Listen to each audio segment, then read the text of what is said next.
Investigators, family members and political allies are now questioning inconsistencies and unexplained movements before the fatal crash along the Nakuru-Nairobi highway.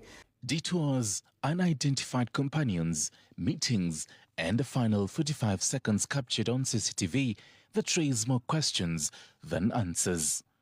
Why did JIRONGO's movements contradict his known plans? His close associates insist that JIRONGO had clear plans for the following day, including a scheduled Saturday 1 p.m. meeting with former Vihiga Senator George Khanire and Philip Kisia. Yet, instead of heading home after his evening engagements in Karen, he drove towards Naivasha late at night, an unexpected detour that his friends say he had not mentioned. This raises a fundamental question. What prompted the sudden, unplanned journey towards Naivasha? He was traveling from Karen. He was supposed to travel from Karen to his home in Gigiri.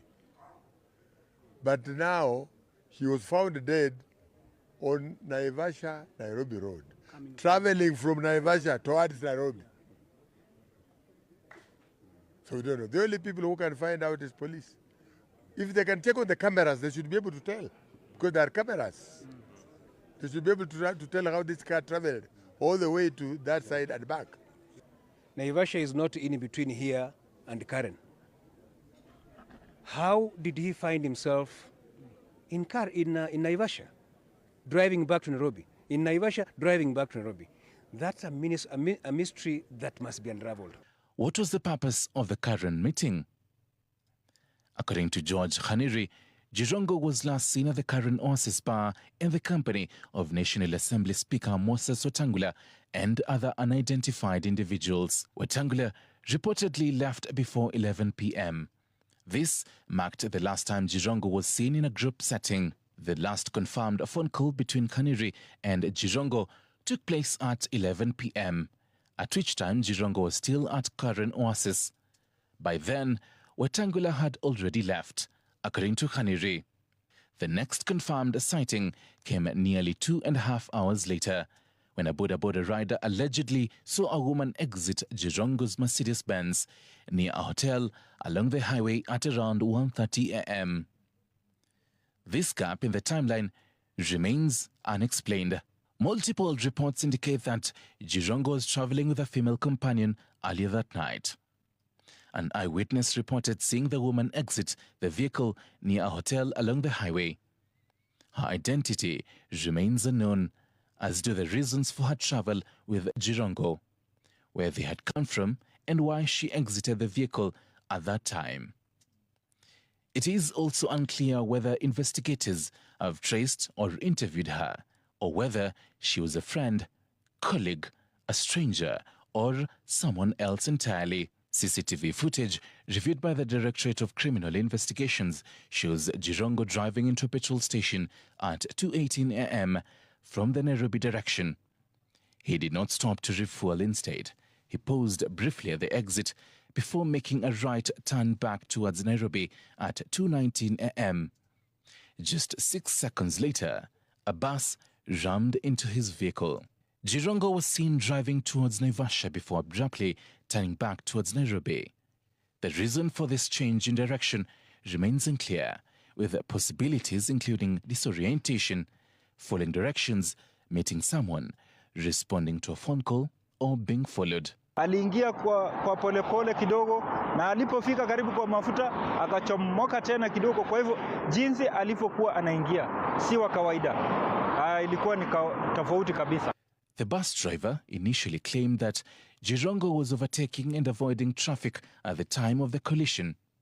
This account was contradicted by a petrol station security guard who witnessed the crash and stated that the circumstances were unusual and that there was no traffic at the time.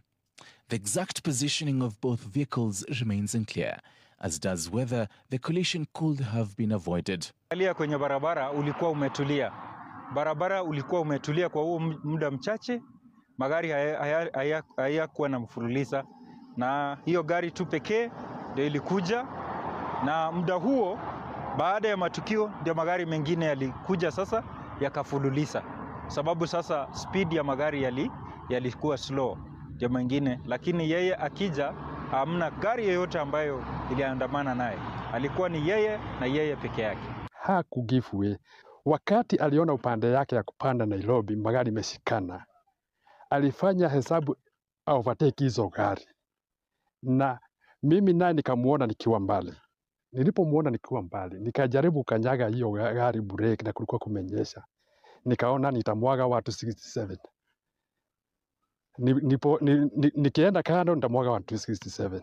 Sasa alikuja kama ameniingia direct kichwa kwa kichwa. The Directorate of Criminal Investigations has reportedly begun reviewing CCTV footage and interviewing witnesses. However, there has been no public mention of the examination of Jirongo's phone GPS data, calls made between 11 p.m.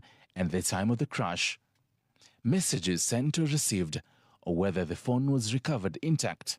Such digital evidence could help clarify several unresolved aspects of the case. We are asking the investigation officers to do everything possible and tell us what really happened.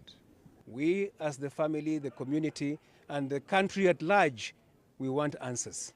As investigations continue, Cheptak's testimony adds a new layer to a story that has gripped the nation, leaving many waiting for clarity on what truly happened in the early morning on the Nairobi-Nakuru highway. Some observers have raised concerns about the possibility of foul play due to the unusual sequence of events and the lack of clarity surrounding Jirongo's movements. While no evidence has been presented to support this theory, several factors continue to raise suspicion, including the unexplained detour, the unidentified companion, the petrol station stop, contradictory eyewitness accounts, and the meeting hours before his death. We leave it to his friends and his families. It's a sensitive moment. I will not to say he was a bad man, but he has a complicated legacy in our country. But you also acknowledge, because you see, we have always said that nobody makes himself a billion or gets himself into higher stature by being a fool. At least we know he was not a fool, and he had made some genuine money before he started getting into all this money of NSSF, the big land deals that were associated with a regime, and he was a cog in the wheel in that regime. So that's all I want to say, because we are yet to bury Jirongo. A complicated history.